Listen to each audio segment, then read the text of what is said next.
Hallo, wie geht's Ihnen heute? Willkommen bei Working Wisely Dezember-Ausgabe. Sprichst du Deutsch? Don't worry, I don't speak German.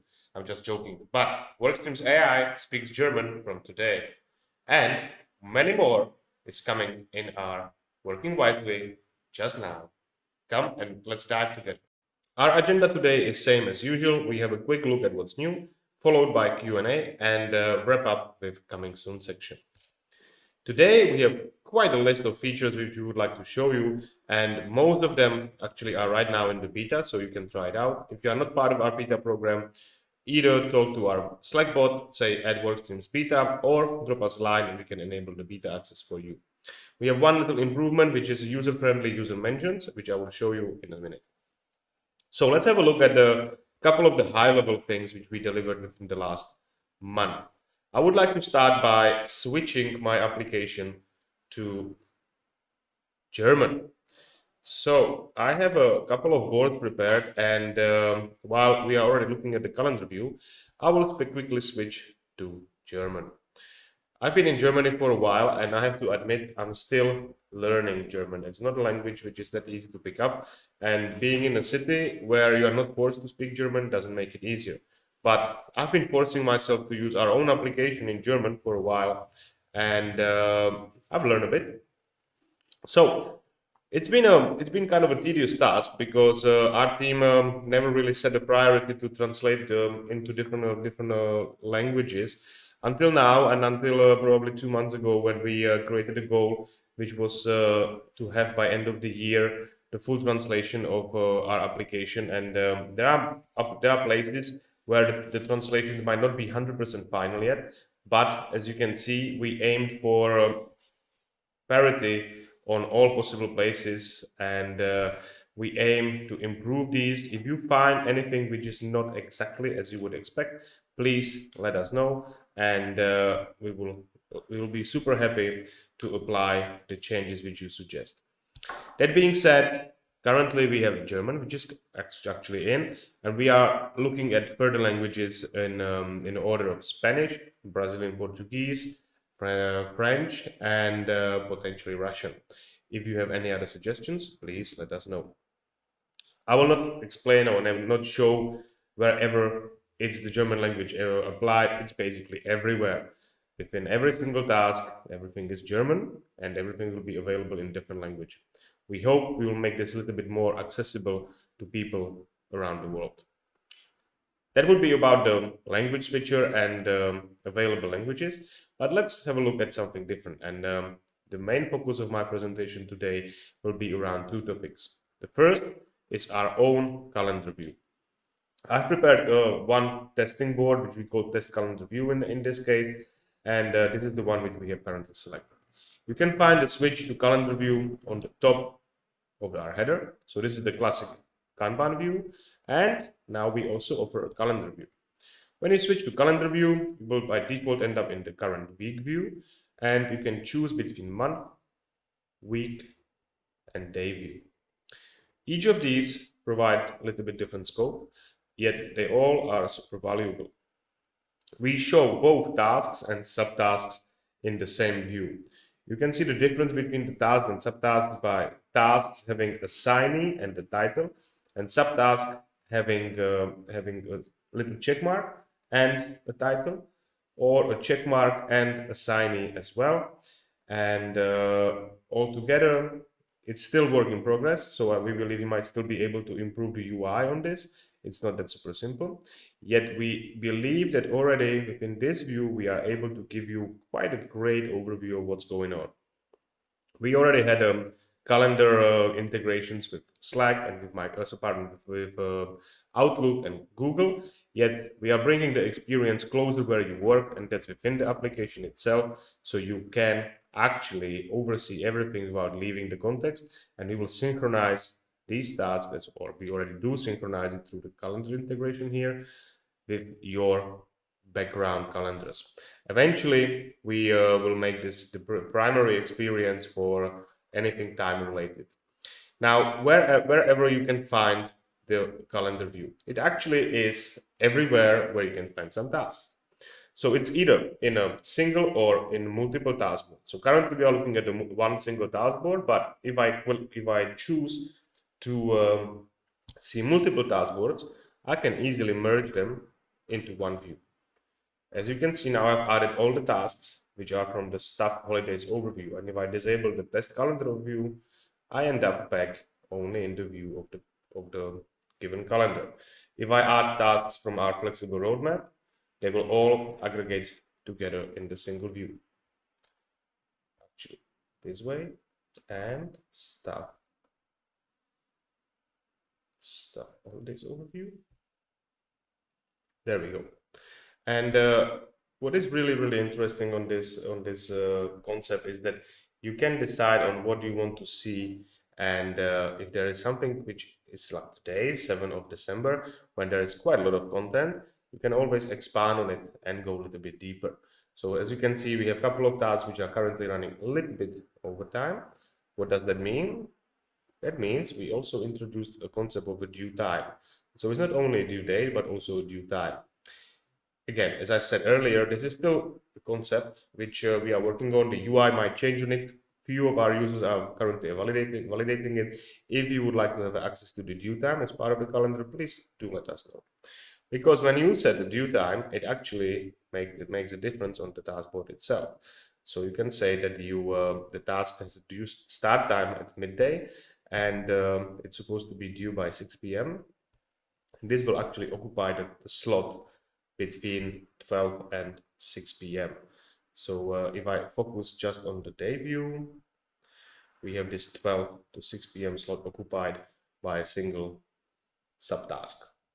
Now it's obviously possible to create a new task just by clicking in the given time slot. It will automatically select the given time slot, and you can just add a task.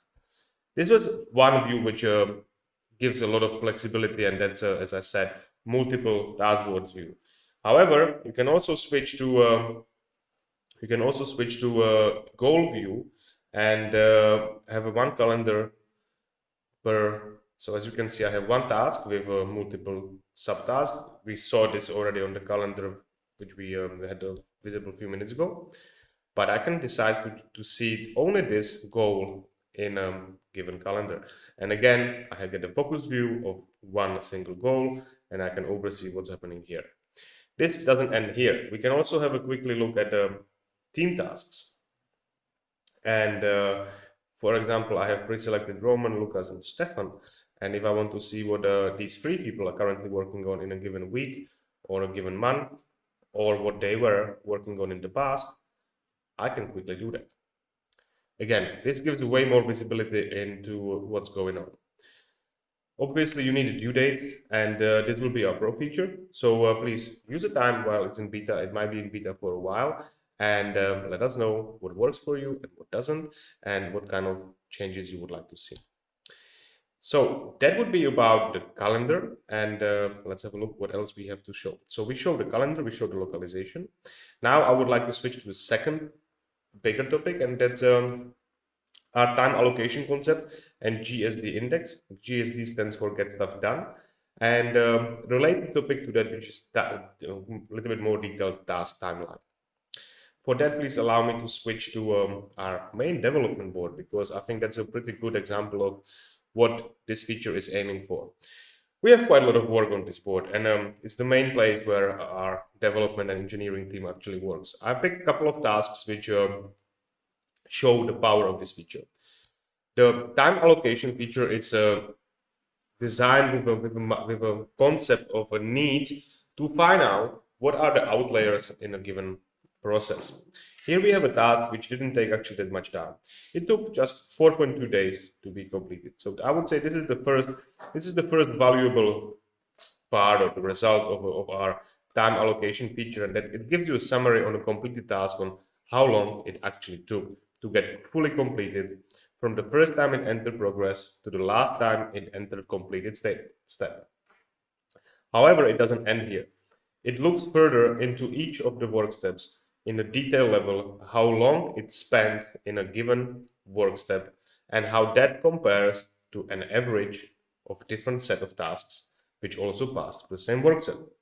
So as an explanation, this task for some reason didn't really spend much time in development, only roughly 17 minutes. So we give you a way to switch between the units, and this is then persisted locally for you. So in any other task, you will actually see the same selected value for given work step. As we can see, it was 0.3 hours in development, which relates to almost nothing compared to the rest of the tasks. So this task has had relative performance of 210 times faster than average, which is pretty impressive. However, this task spent 3.9 days, or if you want to have it in hours, 93.9 hours in review, which is roughly 6 times longer than average other tasks. So that gives you a quick glimpse into what this feature actually can offer. At this point, we are offering detailed view on every single task. This data is also available inside of a CSV export, so you can actually get everything from your all performance of your task exported and further process it the way you want it. But the next stage of this will actually bring more clarity on the board itself with a little bit of color variations. This was one task where we see that there was a mix of super positive and something which was maybe not exactly right.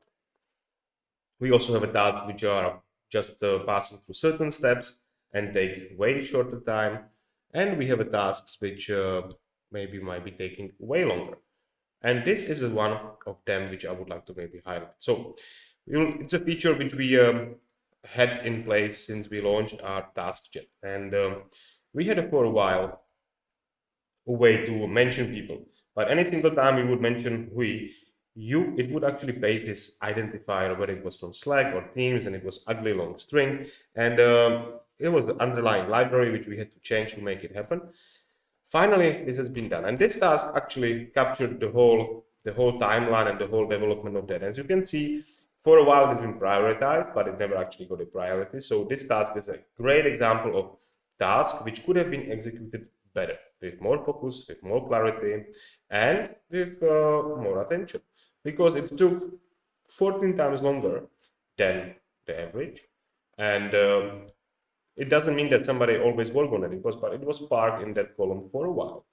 It spent roughly average time in review, or ready for review, pardon, and almost double of the time in review itself. Then the manual testing and being deployed were actually positive because they are below 1 values. So I would say that this is a great example of the outlier task, which there should be less of tasks like this on your workboard. Whatever you do, whether it's a customer service, this might be more reliable or more relevant because you might have some SLAs, and tasks which should be processed within a day, taking 13 days is maybe not acceptable. That's just to give you a quick idea of where we are heading with our time allocation and time tracking, which can then give us a little bit more information about billing and potential split of work, allocation of the resources, and further. As a side effect of these calculations, we also have a very detailed view of the full timeline on a task level. So as you can see, this task has been created on Friday, 25th of June, and it has been created in a column called prioritize/quickies. And then it had a long transition between many different places, roughly 5, until it reached the completed state. This timeline is looking only at one thing, and that is the transition on the board. It's either right or left. So here you can actually easily see how did the task moved between different columns, who were the people working on this, and how long it roughly took to get from place A to place B. This is detailed transition, and here on the bottom in the time allocation, we have the time allocation aggregated per each of these work steps. Right. So that would be all from the GSD index/time allocation. There will be more work coming up, more updates coming on this on the beginning of 2022. Some of these changes will be quite I would say important, and I'm really curious about how we're gonna get it executed. Last but not least, I would like to say a big thank you to the whole team which work on all time allocation, translations, and all our other features, because some of this work is pretty complex, and I'm super happy that we are getting to the point of providing a full time-oriented focus delivering application. Now that would be all I wanted to say from the demo perspective, and let's jump quickly to our Q&A section. Q&A is not related to notifications, so please ignore that line there. So the first question is, how do I link task to subtask? We had this up in a couple of times on in our reviews, but we can do it quickly again. It's possible to take any task and copy its list, copy its link. So as you see, I will use the German language. Aufgabenlink kopieren. That gives us a link which is unique link for this given task. Now, if I have another task and I would like to make a list of subtasks which actually are a task somewhere else, you can easily paste the link into the subtask, press enter, and this will resolve as a link, as a deep link within the application. Anytime you click on this link, you will end up on that given task. If you need to go back, you just need to press back, and you will be back in on the previous place. So back and forth. That's how you can link tasks to subtasks. Do you plan emojis reactions inside task chat? We do plan task. We do plan the emojis inside of task chat. We do not plan it only inside of a task chat. We actually plan the emojis for a little bit more, and we actually have a little prototype of that. We also plan emojis on the level of a task. So we would love to be able to give you a way to express your emotions in relation to actually all activities, not only to task chat, but descriptions, comments, tasks themselves, be able to vote and further engage with your community. Is it possible to pin attached links and important notes to our task boards? Thanks for this question. It's more a feature request at this stage, I would say. Currently, there is no way to add additional information to the task board except of setting a topic. While the channel topic itself can be very helpful, it doesn't provide really much information. There is a way how to add additional documentation inside of your process within a workflows. What you can do is you can add details as a purpose inside of your accounting, inside of your workflow, and you can add additional information inside of each of the work steps. Yet, I don't think that that's exactly what the user was looking for. If I understand it correctly, there would be a need for a list of links which would allow anybody to quickly navigate to further nodes and other storage. We heard about this from a couple of users. We will try to bring this within beginning of next year. Right, and that's a wrap. That's a wrap of the Q&A. And now we are coming to what is coming soon. We have a little release which internally is already available, and that's recurring tasks / repeating tasks / scheduled work. It's quite complex topic, as anything which has something to do with the time.